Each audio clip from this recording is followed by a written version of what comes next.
Ukrainian military officials briefed President Volodymyr Zelenskyy on the situation at the front, with a focus on the Pokrovsk direction. There are results in destroying the enemy. I want to specially commend the units of the 79th Separate Air Assault Brigade, the President said.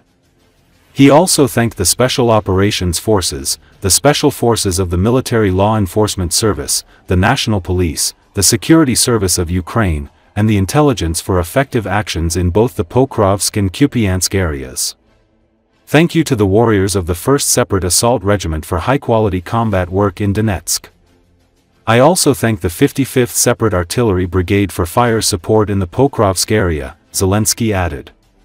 He also expressed gratitude to units of the 127th Separate Heavy Mechanized Brigade for their battles in and near Kupiansk. The 93rd Separate Mechanized Brigade in the Kostiantynivka direction, thank you, guys. And also in the Kharkiv direction, the 65th Separate Mechanized Brigade, thank you, the Ukrainian president stated. Zelensky expressed special gratitude to the Ukrainian Defense Forces, the Security Service of Ukraine, and intelligence units for their long-range sanctions against Russia. The reach of these sanctions is expanding, and so are the losses of Russia's war machine. Moreover, we increasingly use not only Ukrainian drones but also our own missiles. They perform very well. I am grateful to our manufacturers, he added. Pokrovsk remains one of the hottest areas on the front. Recently, Russia has deployed several sabotage groups there, and until recently, the number of Russian troops in the area was estimated at around 200. Over the past week, Russian leader Vladimir Putin repeatedly claimed that Pokrovsk was allegedly encircled and even ordered journalists to be allowed into the combat zone. Ukrainian officials reported that Russia deployed approximately 11,000 troops in an attempt to encircle the Pokrovsk agglomeration. Counteroffensive operations are ongoing to unblock logistics. Stabilization measures are also being implemented. According to Commander-in-Chief Oleksandr Syrsky, the operation involves Ukrainian armed forces units, including drone operators and assault forces, as well as combined groups from the Special Operations Forces, the Security Service, and the Defense Intelligence. Syrsky said he visited the front lines again and worked with corps and military units in the Pokrovsk direction, currently one of the most challenging areas. He received reports from local commanders on the situation and operational needs.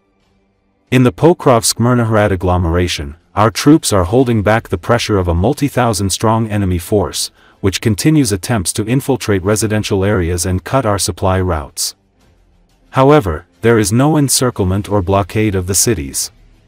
We are doing everything to maintain logistics, he said. A comprehensive operation is underway to destroy and push Russian forces out of Pokrovsk. Various units are involved, including Ukraine's defense intelligence. The main burden falls on the shoulders of armed forces units, including UAV operators and assault troops. In addition, by my order, combined groups from the Special Operations Forces, Military Police, Security Service of Ukraine, and other defense forces units, including Ukraine's defense intelligence, are operating in the city, Syrsky said. He emphasized that Russian forces in Pokrovsk are paying the highest price to achieve Putin's goal of occupying Ukraine's Donbas region.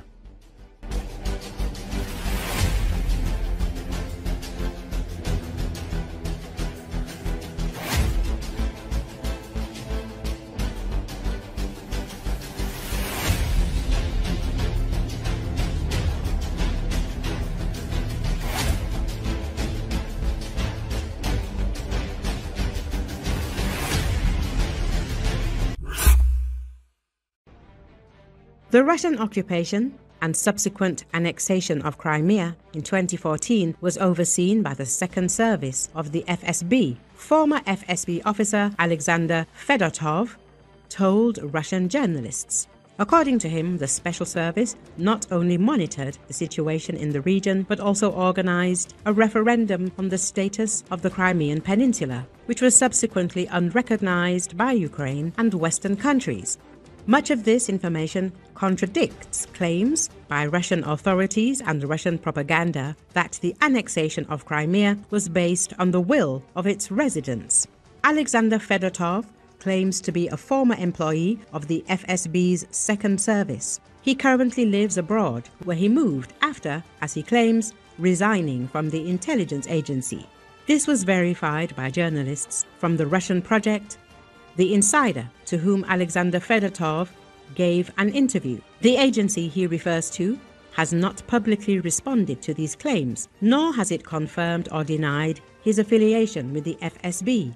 The FSB's Second Service, known in Russia as the Secret Police, is responsible for persecuting, among other things, Russian opposition figures, publication notes. In his testimony, a former FSB officer mentions the service's involvement in Russia's annexation of Crimea in 2014, something previously unknown. His words refute the claims of Russian propaganda and Russian President Vladimir Putin that the majority of Crimeans allegedly sincerely supported the annexation of the peninsula to Russia and that their opinion was the basis for it. According to the former FSB officer, the annexation of Crimea in 2014 was the result of a special operation by Russian intelligence services and security forces, not the free will of Crimeans. During the Euromaidan, officers from the FSB's Second Service were sent to Crimea, led by Lieutenant General Alexander Tachko, who had previously proven his loyalty in Syria, according to Alexander Fedotov.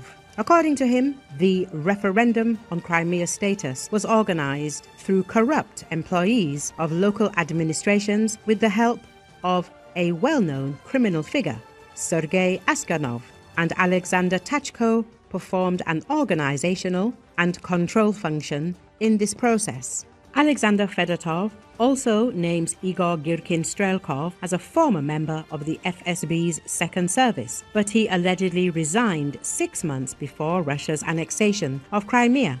Girkin-Strelkov previously confirmed his participation in the events of the Crimean Spring and claimed that voting in the referendum in Crimea was not voluntary. Members of the Crimean Self-Defense Combined Regiments, consisting of local residents and mercenaries, but not in Russian armed forces uniforms, essentially forced the population to participate in a referendum. People generally wanted to stay away from this issue, to stay home, because it was unclear what would happen tomorrow, and no one wanted these changes in this form. If we're saying that all of Crimea wanted to return to its home harbour, then no, that's not true.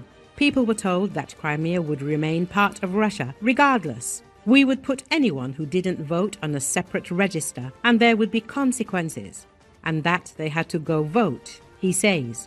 Many witnesses of those events remember the massive propaganda campaign of the referendum carried out among the population by pro-Russian forces in Crimea. There was no particular document flow because no one wanted this referendum to be subsequently declared illegitimate based on these documents. They tried to avoid any documents. During that period, there was a large flow of documents marked for personal use only. No one knows what was inside the envelope because no one has the right to open it except the person to whom it was addressed. Imagine if someone were to appear now and produce documents about the organization of the referendum in Crimea. For Putin, it would be a complete fiasco, the end of everything. This person and this document were excluded from the outset. The backbone law regarding classified communications and the rule of personal meetings applied, he says.